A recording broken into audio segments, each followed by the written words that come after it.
reason I state that, when I got out in 1989, we had cataloged 57 different species. You have individuals that look very much like you and myself that could walk among us and you wouldn't even notice the difference, except for some of the things that they might be able to go ahead, even in a dark room, and touch an object and go ahead and identify what color that object might be. They would have a heightened sense of smell, sight, hearing.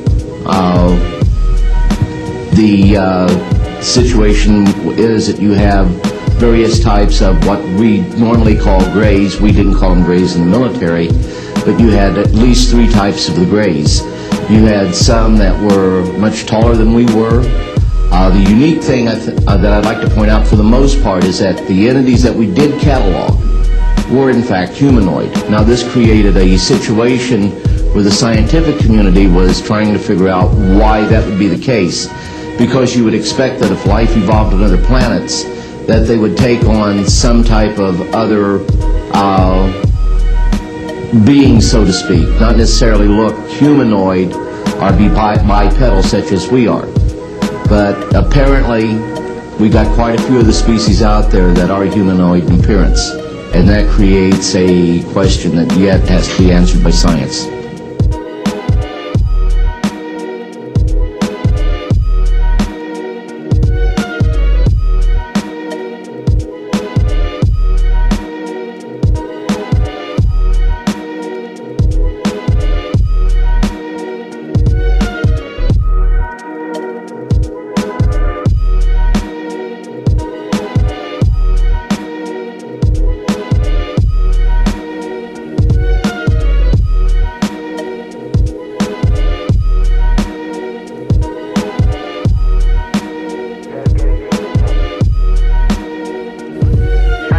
We see a long line, a couple of star-like things, and a lot of things swimming in the foreground. Can you describe what you're seeing?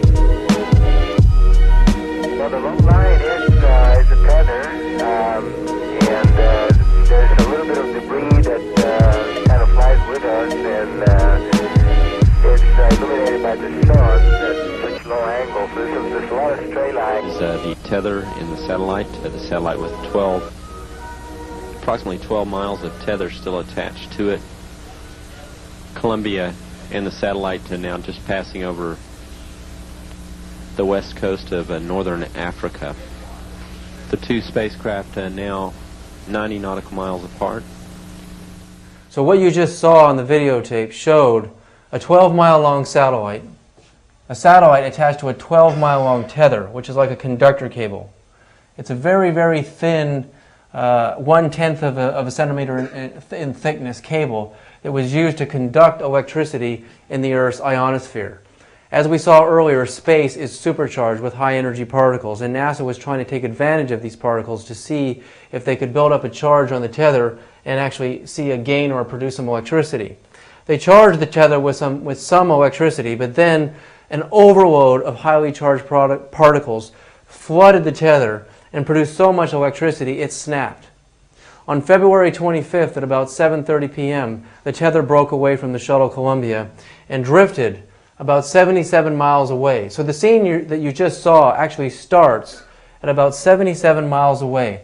The camera pans down, we see a long line, which is 12 miles long of tether, a small satellite attached to the end, and then a swarm of little objects, little balls of light, just moving in from all different directions and different velocities and different speeds. Then the cameras actually zoom in and we actually get to take a close look at what we're seeing here. It's astounding. We see up here in the right-hand corner, we see a very large disk clearly going behind the tether. And we can actually see little black dots racing around to suggest some sort of a magnetic field effect. And coming through the middle, we see another very large disk moving clearly behind the tether. The light from the tether shines in front of the background object, which is the UFO. If we use this piece of wood as an example, we can see what a disk looks like when it's passing behind a foreground object. It's really very quite simple. So if the disk was passing in front of the tether, it would look something like this, and it doesn't look like that. When we look in the middle and we see this large disk passing through the middle, we can see again it's passing behind the tether. If this was the tether and this was the UFO, we could clearly see it's going behind. And if it was going in front, it would look something like this. It doesn't look like that. So because we know the shuttle is at least 77 miles away and drifting further away from the object, from the tether, and we know the objects are going behind the tether, we can therefore use the 12-mile length of the tether as a relative measuring rod for actually making measurements of the minimum diameters of some of these disks. And according to my calculations, against the 12-mile length of the tether, this disk passing through the top section here measures a minimum of 2 to 3 miles in diameter. That's assuming it's right up next to the back of the tether.